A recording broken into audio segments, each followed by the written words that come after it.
వృశ్చిక రాశి వారికి ఒకవైపు అర్ధాష్టమ శని, సప్తమ స్థానంలో 12 సంవత్సరాల తర్వాత శుక్ర భగవానుడు తన స్వగృహంలో గురువుతో కలిపి సంచారం చేయడము, ఎలాంటి విధులను పాటించాలో, ఎలాంటి యోగాలో ఈ వీడియోలో సవివరంగా సంపూర్ణంగా తెలుసుకుందాం. వృశ్చిక రాశిలో ఏ నక్షత్రాలు వస్తాయనగా విశాఖ నక్షత్రంలోని చివరి పదం 4వ పాదము, అనురాధ నక్షత్రంలోని 4 పాదాలు, జ్యేష్ఠ నక్షత్రంలో 4 పాదాలు కలిపితే వృశ్చిక రాశి అవ్వడం జరుగుతుంది. వృశ్చిక రాశి యొక్క అధిపతి కుజ భగవానుడు.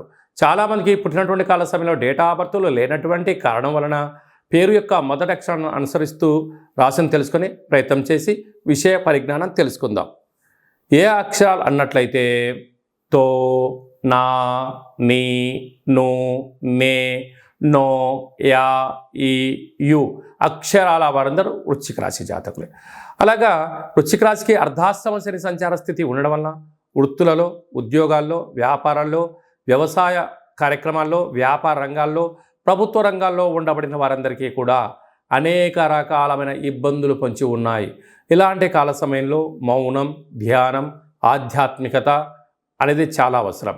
తొందరపడి ఎలాంటి నిర్ణయాలు తీసుకోవద్దు. కొత్త పనులు కానీ, పాత పనులు కానీ చేసే విషయంలో 1కి 100 సార్లు ఆలోచించి అది నిజం, ధర్మం, సత్యం, అదృష్టం, ఆనందం అవుతుందన్నప్పుడు మాత్రమే మీరు నిర్ణయం తీసుకోండి. లేకపోతే కొంతకాలం ఎదురు చూసినా ఇబ్బంది లేదని చెప్పి గమనించాలి.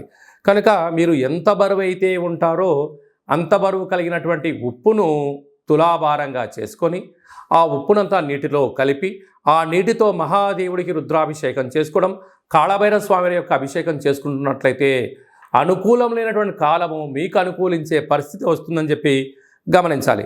పంచమ స్థానంలో కుజరాహుల సంచార స్థితి నూతనంగా వివాహమైన దంపతులకు పుత్ర పుత్రికా సంతాన యోగము. 6వ స్థానంలో బుధ శుక్ర సంచార స్థితి విదేశాలకు వెళ్ళాలని, నూతన వస్తువులు కొనగాలని, కారు బంగ్లా విల్లాల్లో క్రయ విక్రయాల యోగదాయకం. 7వ స్థానంలో రవి సంచార స్థితి, సప్తమంలోని గురు సంచార స్థితి. 20వ తారీఖు నుంచి శుక్ర భగవానుడు తన సొంత గృహానికి 12 సంవత్సరాల తర్వాత గురువుతో కలిపి ప్రయాణం చేయడం అనేది యోగదాయకం. ప్రధానంగా ప్రేమికులు చాలా జాగ్రత్తగా ఉండాలి. భార్యాభర్తలు చాలా అన్యోన్యంగా ఉండగలగాలి. పార్ట్నర్షిప్ వ్యవహార కార్యక్రమాలు చేసేవారు అవగాహనతో ఉండగలగాలి. లేకపోతే పచ్చడి వ్యాపారంలో, పచ్చడి కుటుంబంలో, పచ్చడి ప్రేమలో అనేక రకాల విభేదాలు రావడం, పచ్చగడ్డి వేసిన బగ్గుమనిపోవడం, అనేక రకాల దూరం అవడం, పోలీస్ స్టేషన్లు, గొడవలు, ప్రమాదాలు, అనేక రకాలమైన సమస్యలు పొంచి ఉంటున్నాయి. కారణం ఏమిటయ్యానగా అంటే 7వ స్థానంలో రవి చేత గురు భగవానుడు, శుక్ర భగవానుడు సంయోగం చెందడం వలన బలం నిర్వీర్యమైపోయి కాలముకు అనుకూలించదు. ఇలాంటి కాల సమయంలోనే ఓపికగా, పట్టుదలగా ఎవరన్నా ఏదన్నా అన్నా కూడా పట్టించుకోకుండా మీరు ప్రయాణం చేయగలిగితే రాబోయే కాలం మీ యుగమే అని చెప్పి గమనించాలి.